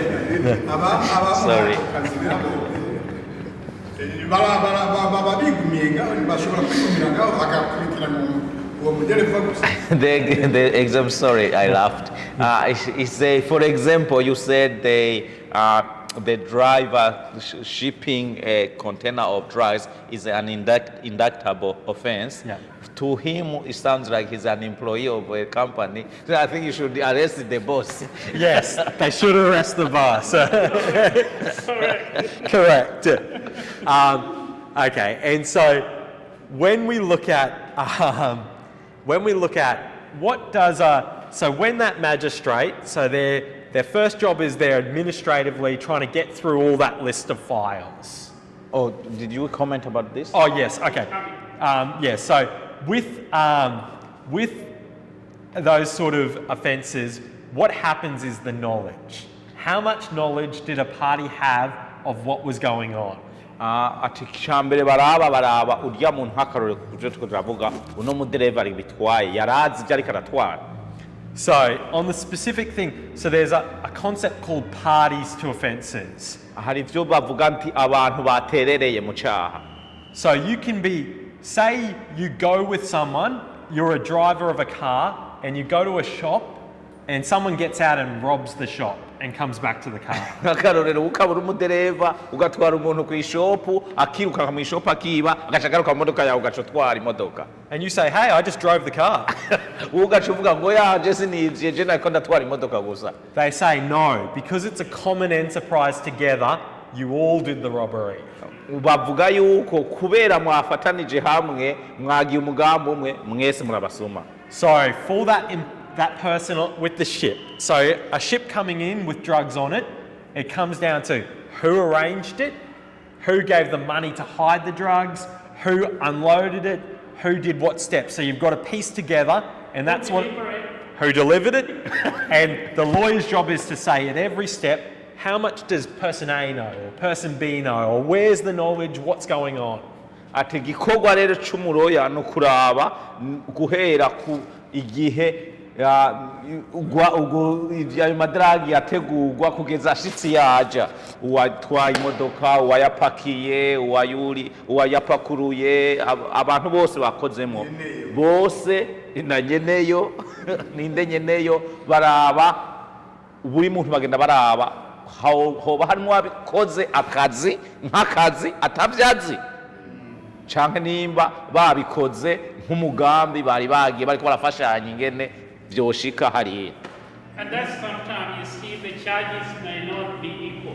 You may be the one who delivered the drugs, but there might be other person who has been doing that. Though the charges sometimes may depend, someone get a higher charge, the other one got low like that, because they have to find out what level of involvement they have. Ati n'ibihano usanga bitandukanye ku nkurikije icavuze birakuremesha yuko nyenevyo yo bamutoye ni wahanwa cyane hanyuma urya mudereva nawe basanze nawe yarabizi nawe nyene arahanwa buke basanze atabizi yerekanye ko atana kimwe yamenye we ni yatwaye akazi gusa arakira. And so this is the next one we're talking about is sentencing. So this is relevant as well. So what role someone plays in the part of a crime, that can very much go to what ultimate sentence they get. Buri muntu bivanye n'uruhare yagize mu cyaha nivyo bihitamo ubwoko bw'igihano aza kuronka. So the court will look at different things about a person. So we'll start with that young person before court for drug possession. We'll start there. Reka dufate nk'akarorero twariko turakoresha ka wa musore bafatanye amadragi make mu mufuko wiwe. So the court looks at the age of the person. Icambere barabanza bakaraba imyaka y'uwo muntu. They look at what have they been charged with in the past. Bararaba ati mu myaka mu gihe cyarenganye ni ibyaha bihe bamufatanye. So if they have no criminal history, they say very good. Iyo basanze atabindi byaha bimwagira yari bwamutware muri sentare bavuga ati uyu yaguweko n'icyaha. They look at, do they have a job? Baca baraba uyu muntu asanzwe akora ari hatagitse muri Australia. Are they studying? Bariga. Do they have remorse? Arababajwe n'icyaha yakoze. Are they willing to change and not do it again? Asa n'uwemera yuko agiye guhinduka atazobisubira. Je nibaza ko baravyemera. And also, so there's a relevant concept of have they entered it early? Have they wasted the court's time? Ikindi naco bararaba bagoye uwabafashe bagoye sentare canke n'abantu baciye boroha kwemera icaha wanyenyekevu. Because the court knows, so 95% of all charges are people plead guilty to. Kenshi na kenshi ibyaha hafi ya 95 kwijana abantu barabarega bagasha bumva ko batababesheye agasha avuga ati kwese ntiwe ndabesha narabikoze baca bavuga ati ego ndavyemeye 95 kwijana. And 5% go to hearing and say, no, I didn't do it. Gatanu kwijana baravuga ati nukuri byose nta nivyo nzi byo muri ko muravuga ndavyanze ntavyo nakoze. If everyone in Beanley tomorrow decided, well, I'm not going to plead guilty, if 100% said, I'm not pleading guilty, prove it, the whole system falls down. Nk'abantu nk'ejo bose ijana bose bagiye muri Beanley bose bavuze ati murambesheye sentare yobigowe kuko nta mwanya boronka wo kubikurikirana. So they look at, if you at an early stage look at the evidence and say, yeah, well, they caught me with it, I'm going to plead guilty, I'm going to get it over and done with, they say tick. We'll give you a lesser penalty. Iyo ugiye bakavuga ati byo bandega nivyo kweri ndemeye ni murabu ko mungira ariko munchiri munkubite ngufi. Umucamanza cambere acabona yuko abo bariko bararega muri no misi bariko bakoresha ukuri nuvuga hiyo itegeko rikukora neza ntibariko bararenganya abantu hanyuma bagaca mugabanyiriza gato igihano. And so what they always look at too is, what is the maximum penalty that they can put? Buri cyaha kiba gifise igihano kitarengwa kirekire rwose nk'ubasanze ari yakoze icyaha atakandi kantu nakamwe yogerageza kwiteteya nk'imyaka nk'uko utabimenya nk'uko yaraba atakintu nakamwe kwiteteya maximum igihano bomuha iki. So if you think about it this way, so if you have, say, a murder, nk'akarorero uvuze icyaha cyo kwica, and you think, out of all the murders, where does this one sit? Is it the worst example out of all murders could be? Ati baca bafata nk'akarorero ati ubu bwicanyi bwabaye nibwo bwicanyi bwa mbere bubi tubonye bwabaye. For example, you've done it before, you've murdered someone else. Akarorero yaramaze kwica n'uwundi muntu. You've shown no remorse. Nta nuko werekana ko mengo urababaye. You haven't pled guilty, you've made them prove everything. Nta nuko wabyemeye ngo usabe imbabazi ahubwo waciye ubasaba ko babyerekana ingene bari mu kuri. All the reports before court say you can't be rehabilitated. Amategeko yose berekanye muri Australia berekanye yuko atakundi kuntu bogufasha. Then you think, well, the maximum penalty life, it's got to be that. Baca baraba bakavuga ati tuvanye n'uyu muntu ngere turavye agiye gucibwa ugwa maisha ubuzima bwiwe bwose. So it's all those things, and that's the job of that magistrate or judge to say, where does it sit? What's this person? Who's this person before me? What penalty should I give? Kubw'ivyo nico gikorwa c'umucamanza kuraba ati uyu muntu bivyiwe bimeze gute, umuryango we umeze gute, kahise kiwe kameze gute, bagaca bavuga ati igihano ciwe akwiriye ni iki kitarenze imwe maximum bavuga. Okay, so there's options. There's options. Oh, you have the question? Oh, yep. None nk'ubu wemeye credibility utazi maximum y'igihano baza kuguha ugasanga wishyuwe mu mutego how if you quickly say I'm guilty, not knowing how serious the offense is, you end up being surprised or shocked by the result? Yeah, so that's where the court is very cautious if it's a serious offense. Ati sentare iritonda cyane mu kukubaza iyo ari icyaha kinini cyane. So if you say it's a serious offense and you start saying I'm guilty, they'll say no.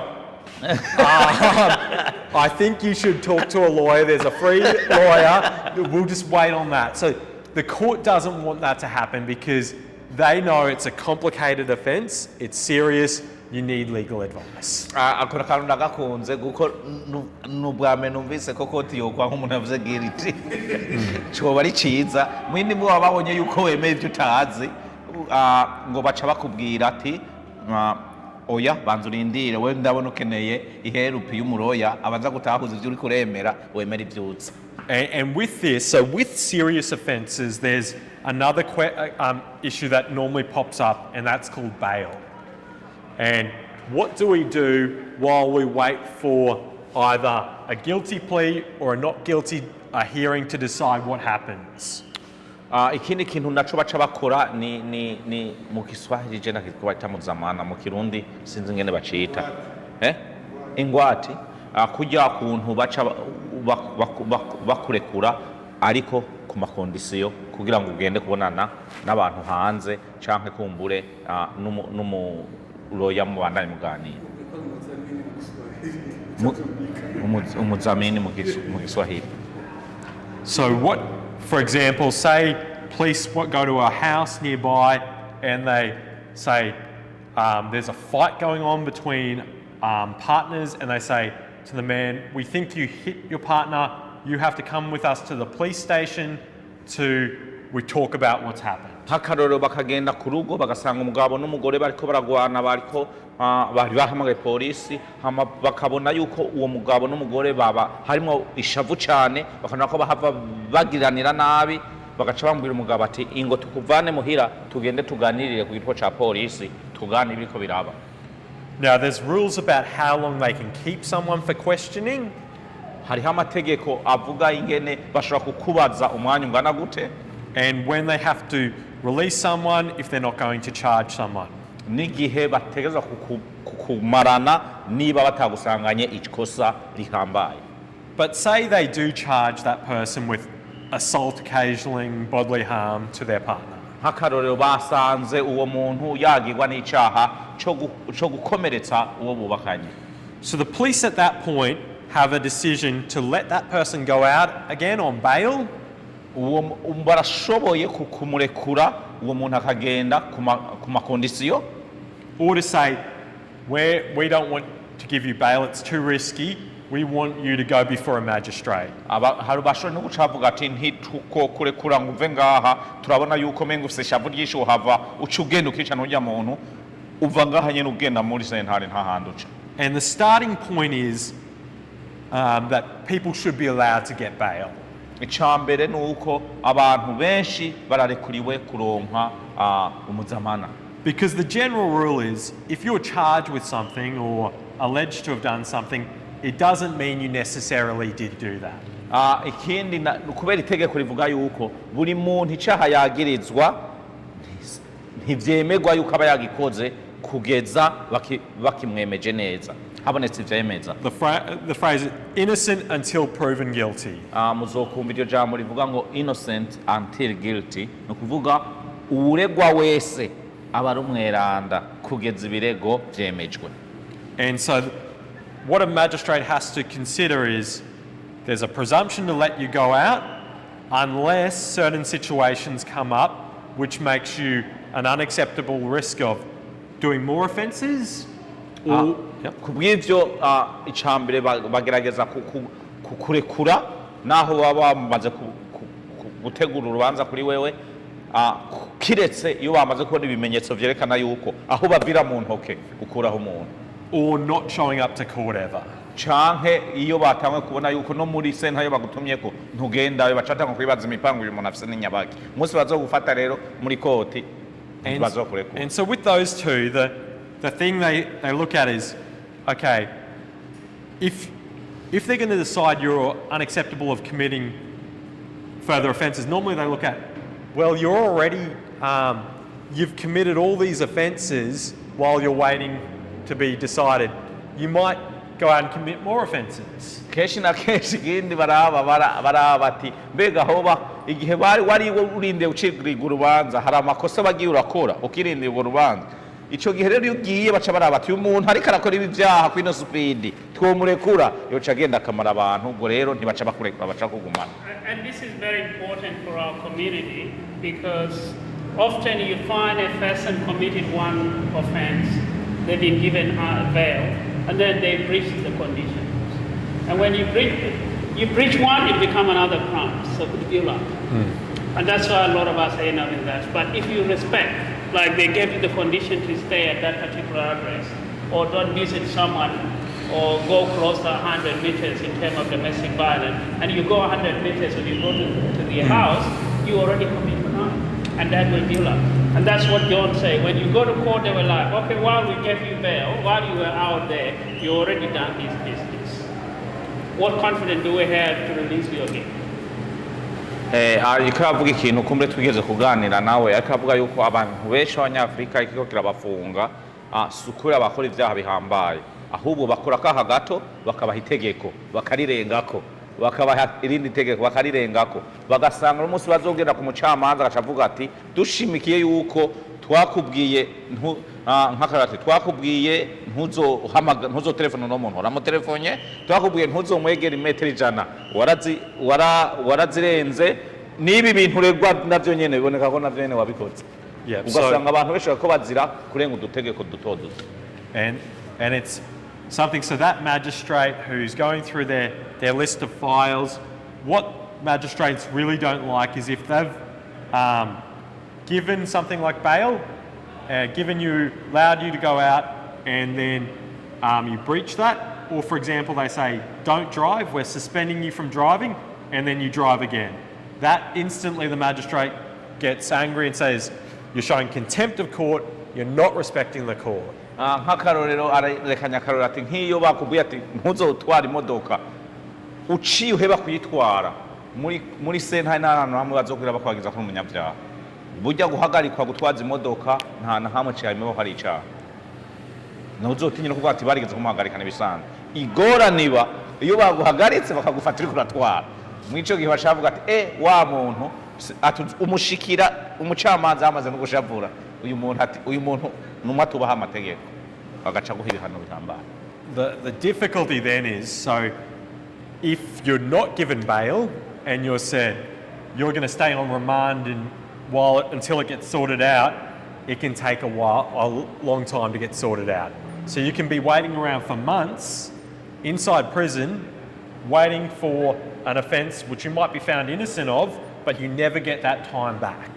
Ati rero ni vyiza yuko twe umuntu yerekana kuzarubaho udutegeko duto duto baba bariko baravuga ubwa mbere nyene kuko aha abantu benshi bamara umwanya muri prison burya bataracira urubanza aho n'igihe bacira urubanza bagaca barutsinda ntibafungwe kandi ariko bafunze umwanya muremure bataracira urubanza kubera umucamanza yabiketse atabantu uwo barekura bohava bakora ivyaha byinshi bagaca bafungwa amezi abiri barindiye ko bazoja Benin bagenda Benin bakabaza ati ibintu mwarabikoze atoya ntavyo twakoze bagasanga ko ntavyo bakoze bagaca bataha ukuvuga urya muntu umwanya wose ariko bayibereye muhira yari yawufunzwe kubera aterekanye muri sentare yuko ari umuntu atari danger. And that's especially the case for young people. So young people are I think the statistics are 95 to 99% of them aren't in detention because they've been found guilty of something. They're in detention waiting for something to be heard.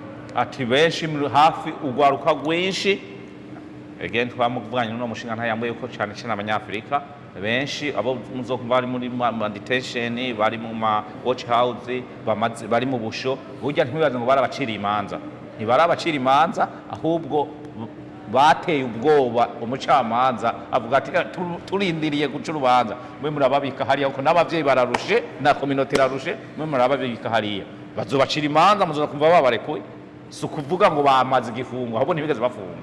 So that's why sometimes I have parents calling me and say my son went to jail and he's supposed to be out on bail but he spent long time in prison in detention. Why? It's because of that.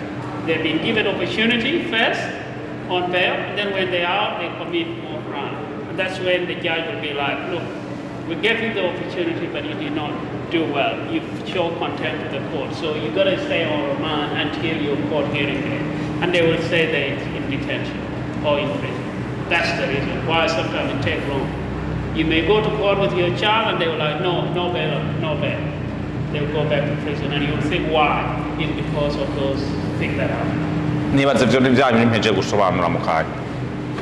Okay, so bail is essentially, it's an undertaking while to stay out of trouble until something's worked out. Kenshi na kenshi intumbero yabo ku muntu mwiza yahuye n'ivyago atabihoramo nuko nubwo woregwa barakurekura ugataha bakaguha amategeko gusa ati umwanya tuko turarindira ibi uzokwirinda ibi kugeza duciye urubanza rwawe tugumvirije iyo byo bintu wabikurikije kenshi na kenshi ntibaba bagomba ko abantu barindirira mu gasho, bo baba bagomba barindire mu mihira yabo. And then we get to what happens when things are worked out. So what penalties do courts give? Tugomba turabe rero imanza baca none ni nk'izayo. Wari wabuze gusa ikibazo? He has a question. Yeah. So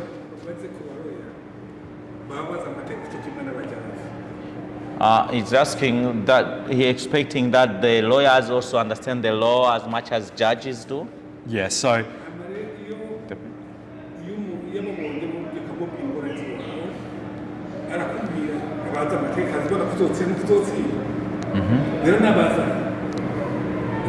birondera amafaranga ashobora kuba kutuzotsinduka ruva mu rubanda none n'ubuki ushobora kujyana n'umuroya kandi ubu batsindwa kandi yagiye azamagera kandi abona ko tuzotsindwa kuko ntabikubwira ibyo kindi. He's asking why he expects that lawyers have the same thinking and the understanding of the law as much as the judges, hoping that the lawyers can really foretell or the solution, the outcome of the court. But why some lawyers encourage people to keep going with the case while they know they're gonna lose okay, it? So the answer is lawyers and judges are humans, and there's different, like all humans, they're not perfect, and there's different varying degrees of how much experience some have and what their motives are. Ati abaroya n'abajaji nabo nyene n'abantu atariko kandi batandukanye uburambe mu bikorwa, kandi burya hariho ico kintu afisha motive n'intumbero ziratandukanye, ugomba gufasha n'ugomba gufanisha. And you can get two competent lawyers look at one matter and disagree. Urashobora gusanga abaroya babiri bakabona ikintu kimwe ariko ntibagihurizeko. The trick is you don't want lawyers who are way off. Ati ntukeneye umuroya atari hafi y'ukuri, ukeneye umuroya kwizeza ngo sha ngo ibuzotsinda kandi ari ibintu Yeah, you want lawyers that if they're wrong by a little bit. tukeneye umuroya naho yo kwihenda kuko ari umuntu akihenda akantu gatoya, uzomumenya gute? Nurya muntu nkoresheje iryo jambo akwizeza ibitangaza, ikosa uraribona akakubwira ngo uzoruca mu rubanza, oya ukende munakubwira ati iki bazogucira amezi 6 ariko tugomba turabe ingene bokugabanyize kaba amezi 3, ntakubwiye ngo ibi uzotaha ejo, uwo abayigombera umuhama amahera. And also, I think one other thing, lawyers also are officers of the court.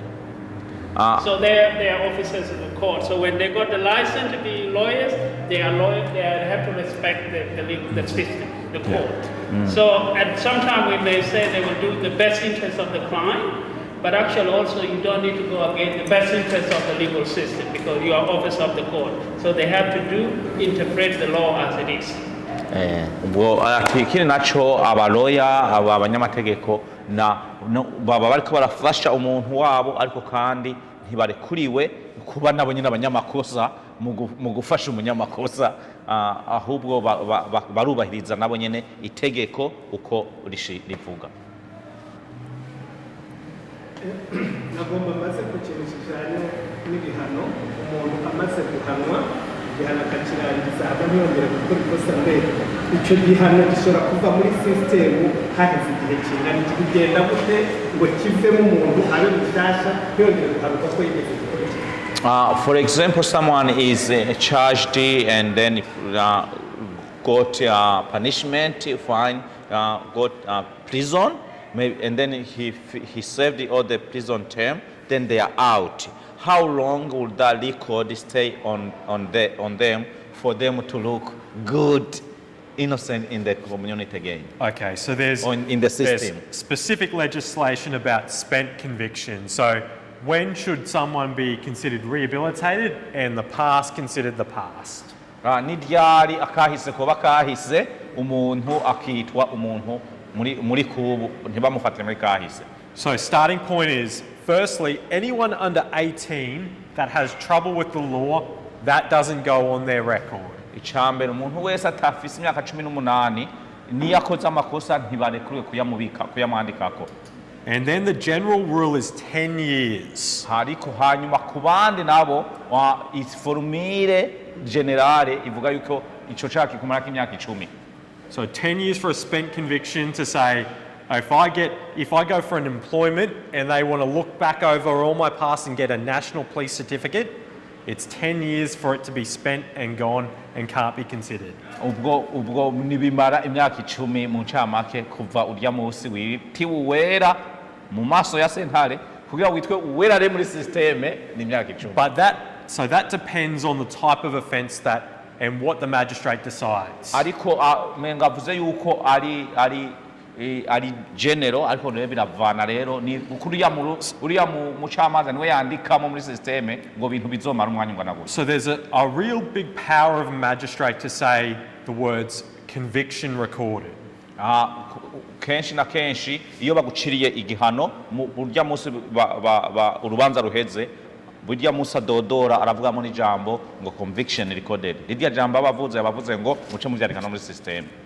So going back to our young person, the example with drug possession, who gets fined, then the question turns to the magistrate, do I record a conviction against their name or not? Kubw'ivyo nk'akaruru tugarutse kuri wa musore basanganye ama drugs twatanze nk'akaruru ati umucamanza arashobora kuvuga ati ndamuciye amajana 3 ni kibazo gikurikiriwe wiwe nyene ni wahitamo arashobora guca kwita kandi mu mwandike k'icaha.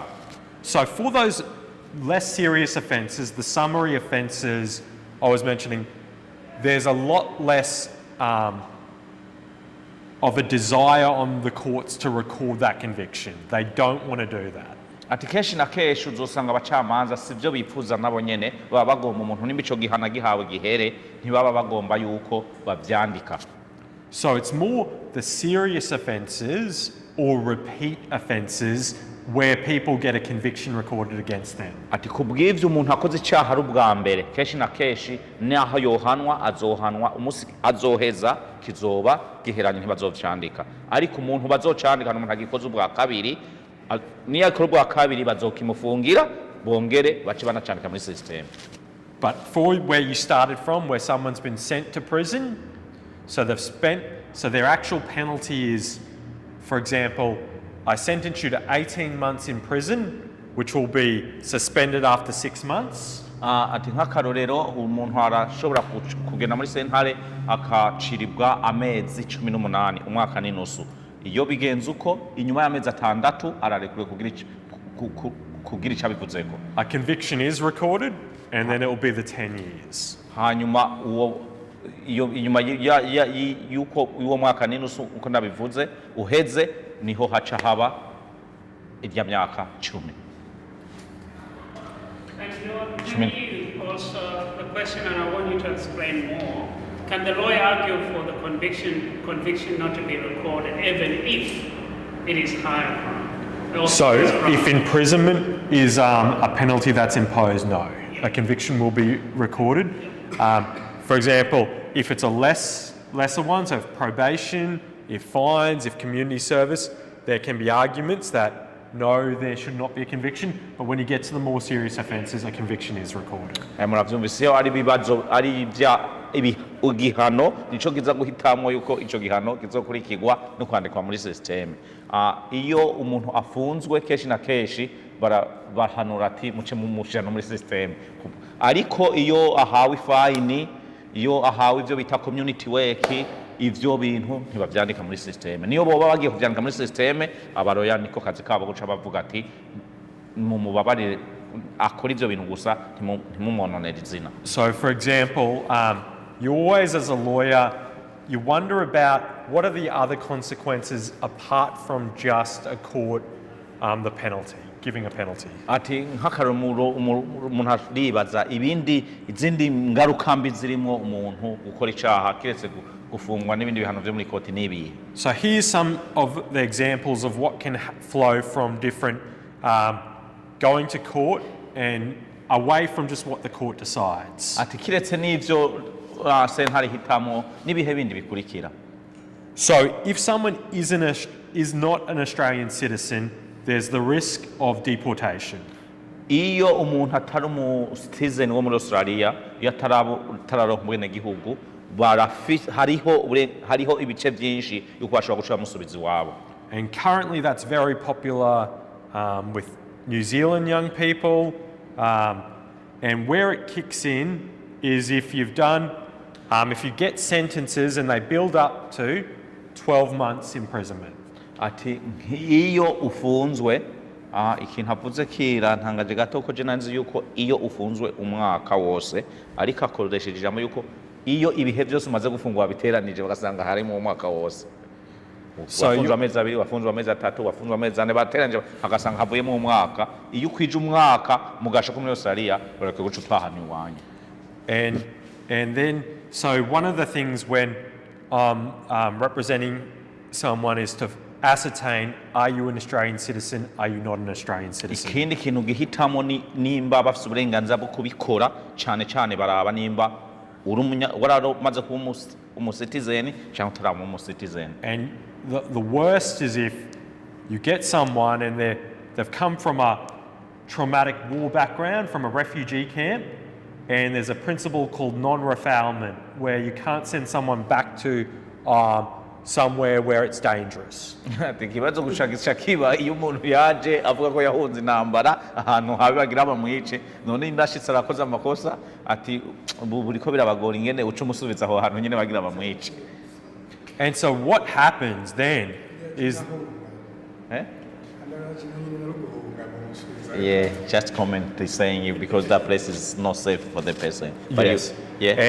And then what happens is if their visa's cancelled, their protection visa, their refugee visa, they go to limbo.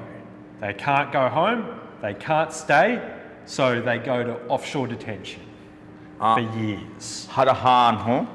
mu gihe kabashi mumaze kuhumva sinza aho bita muri detention center ni abantu besho ko batwara hajya ni nkaho bo batahanye mu Burundi ariko guko bavuga yuko hiyo ari ngorane kandi bamwe burya byerekana ko maviza ko batanavukiye no mu Burundi uza umuntu yavukiye Tanzania cyangwa yavukiye Malawi sumu Malawi ubwo rero nti ahantu bafise babatwara baca batwaranya ahantu muri detention center ahantu bubatse muri Australia igisantre kinini cyane.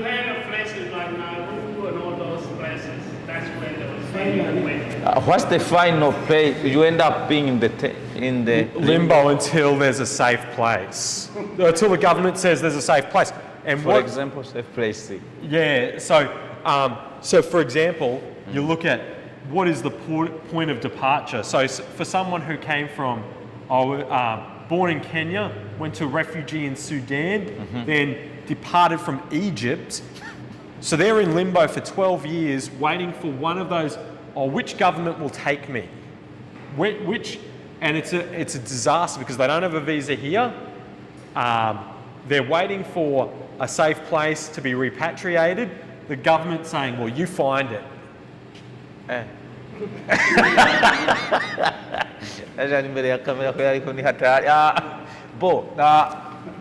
ndiko ndashbandanya sobanura nibi hari abantu duherutse kwandikira ikete b'abarundi nyene bari muri nyantuze muri nyahantu baremera ikete rya communauté ribafasha ngo ryo bafasha hariho abo bantu baba bari nyahantu duheje kuvuga barahari b'abarundi bo ngaha ariko abo bantu barabasabira yuko communauté yo kwemera kuzobarera community card ariko muvyiyemeje musura yuko ni leta ya Australia izobafata abo bantu basoye gukora ibindi byaha na community namwe muca muco wako ako kantu bisobanura yuko ni nko kubasabira visa nshasha uko se visa Australia iba yaheze nkurikije n'ivyo aheje kuvuga n'ivyo ngira interprete avuze yuko aca arindira uwo muntu nimba kimwe muri ivyo bihugu yagiye aracamwo cyo kwemera kumwakira bisobanura yuko leta Australia iba yatangaje ati uyu muntu twamuvanye kamaboko mbega mwebe ko mbona arigenze guca mu bihugu iwanyu ntawo mutora Malawi wo mutora Kenya wo mutora Egypt wo mutora urumva rero nje and the problem is how about if you are already a citizen. They can't get rid of, can't be deported. You're a citizen, you can't be deported, you're an Australian citizen. Okay. So what is it? Umari, kama ni kweli. Okay. So, okay. Muravyumvise ivyo vyone vyo bari vyiza. Yugo. Yeah. Yes, and so the first thing when I'm meeting a young person or someone charged with a serious crime, are you an Australian citizen? Icambere mpuye n'ugwaruka ikibazo cambere nihutira kumubaza uri umwene gihugu arabaye mu citizen. Iyo bavuze ngo citizen babashaka kuvuga yuko bashaka kumenya ko baronse certificate y'ubwene gihugu canke wajaze When you ask, are you a citizen? Do they mean you mean that you have already got that certificate of citizenship? Or Yes. yes. So when you have got that certificate of citizenship, Yes. Permanent resident can be cancelled any time. Yeah. So if you commit that crime, they can cancel. You gotta be a Australian citizen. Because permanent resident doesn't happen if then you commit that crime. Protection visas, if you're from New Zealand, or a special category visa, if you're humanitarian visa. Which is permanent resident. Yeah. ubwo rero murazumvise yuko iyo permanent visa zone zirakansoringa, ariko iyo umuntu yamaze kuronka irya citizenship yone irya kansoringa aba ari umunya-Australia. And the problem is, politically, it's really popular to kick people out. Ati ikindi kibazo kihari cyane nuko mu bijanye na politike y'iki gihugu niyo nzira bariko barakoresha mu kugabanya abantu batagomba. It appeals to the lowest common denominator that, the other person is bad, get rid of them. Ati bariko bararaba abantu batiyumvamwo nyene bakabafatira muri ivyo vyaha, ati umwaka wakwiye mu gashota.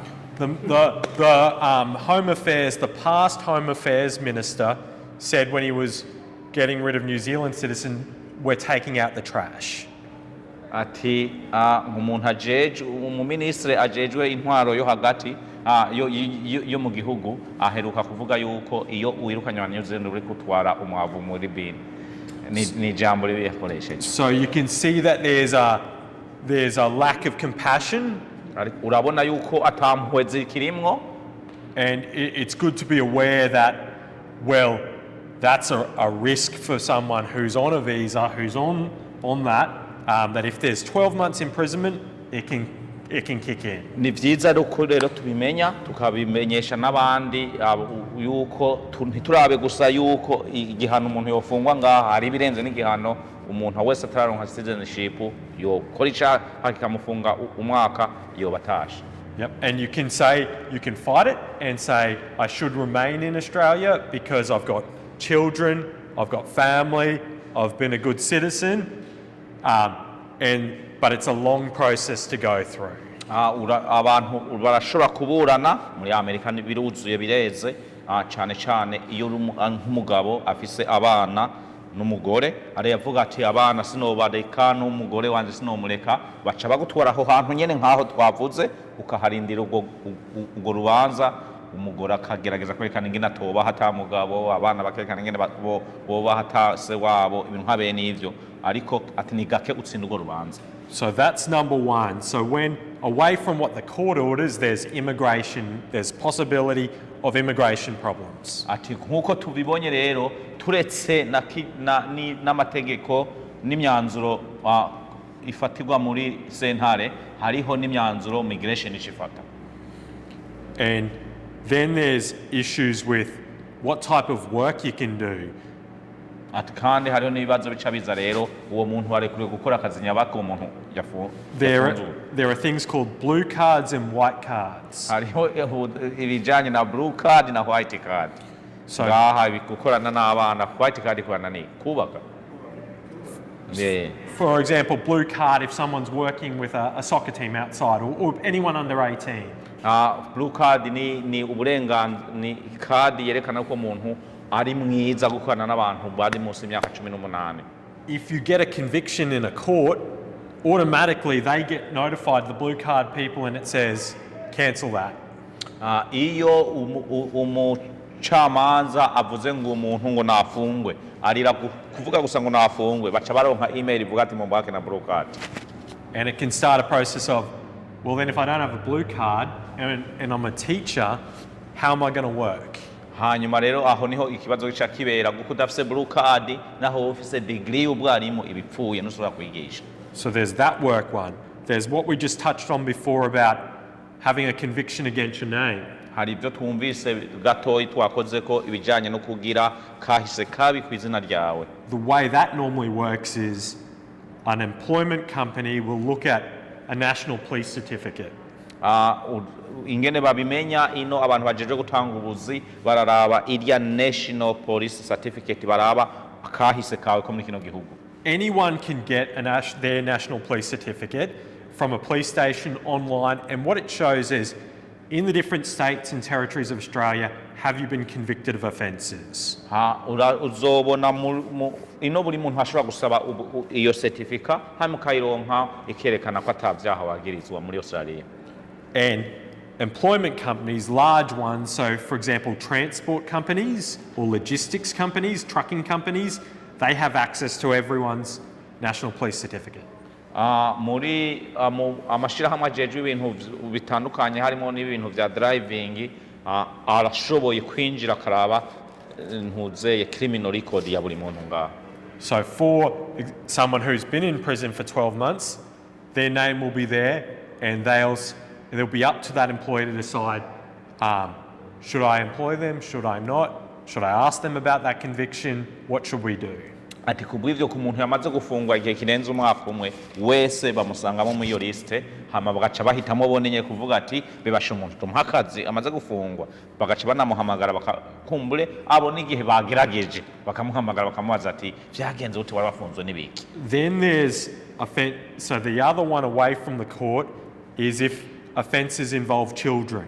Ikindi naco nk'iyo icaha wagirijwe kirabana n'abana. Now, people might imagine that's, for example, the sexual assault of a child.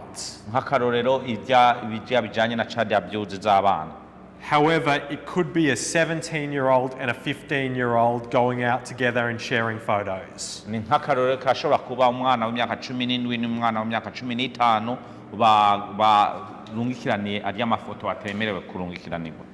So they could have a conviction against them and then be registered on a child sex offenders list. The 17-year-olds. Uriya muntu w'imyaka 17 naho twibuka yuko umwana ari munsi y'imyaka 18 atandikwa ko history ariko kuko bijanye n'ivyo konona abana uvyone birandikwa. And that has all conditions about reporting, about keeping their appearance up to date, about all things. So there's all different things away from the court penalty of just go to prison, don't go to prison, get a fine, go on a probation order.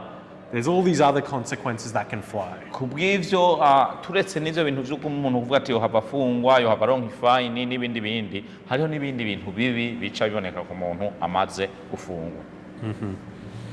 And then what we look at with how are we going with the time? Okay, so 7 would 7? 10 minutes. Yeah? It's 7 minutes. Yeah, yep.